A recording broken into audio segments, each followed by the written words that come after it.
વાત કરીએ બનાસકાંઠાની તો બનાસકાંઠાના દાંતામાં ત્રિશુલિયા ઘાટ નજીક ચોરીની ઘટના બની છે કે જ્યાં એક્ટિવા ચાલકને પથ્થર મારી એક્ટિવા સહિત મોબાઈલની ચોરી કરવામાં આવી છે। ત્યારે દાંતા પોલીસ મથકે ફરિયાદ નોંધાઈ છે, જ્યાં દાંતા પોલીસે તપાસ હાથ ધરી છે। ત્યારે દાંતા પોલીસે ઈસમને ઝડપી પાડ્યો છે।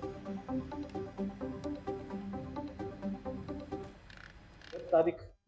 12/2024 રોજ અને ત્યારબાદ તારીખ 17 જુલાઈ 2024 રોજ દાંતા પોલીસ સ્ટેશન વિસ્તારમાં દાંતા ટાઉન અને ત્યારબાદ ત્રિશુલિયા ઘાટ ખાતે બે અલગ અલગ જગ્યાએ એક જગ્યાએ ચેન સ્નેચિંગ અને એક જગ્યાએ એક્ટિવાની લૂંટની ઘટના પોલીસના ધ્યાનમાં આવેલી હતી। આ ઘટના બંને ધ્યાનમાં આવતા પોલીસ દ્વારા તરત જ એફઆઈઆર નોંધવામાં આવી અને ત્યારબાદ લોકલ પોલીસ દ્વારા બી અલગ અલગ બે ટીમો બનાવી અલગ અલગ સીસીટીવી કેમેરા તપાસવામાં આવ્યું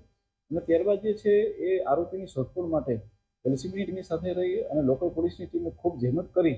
અને જે આવા પ્રકારના આરોપીઓ છે શું એ હાલમાં જેલમાં છૂટેલા છે કે ક્યાં છે તે બાબતે બી તપાસ કરતા એક ગુનેગાર કે જેનું નામ જે છે એ સાઈબાભાઈ બાબુભાઈ અંગારી કે જે આની પહેલા બી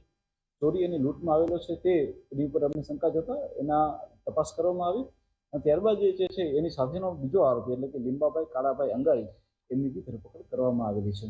આ બંને આરોપી પાસેથી એક્ટિવા અને જે મોબાઈલ હતા તેની સંપૂર્ણપણે 100%ની રિકવરી કરવામાં આવી છે અને આરોપીની ધરપકડ કરવામાં આવી છે। આ સિવાય એમની પાસેથી હજી એક મોબાઈલ બી મળી આવેલો છે, તે બાબતે બી પોલીસની તપાસ જારી છે।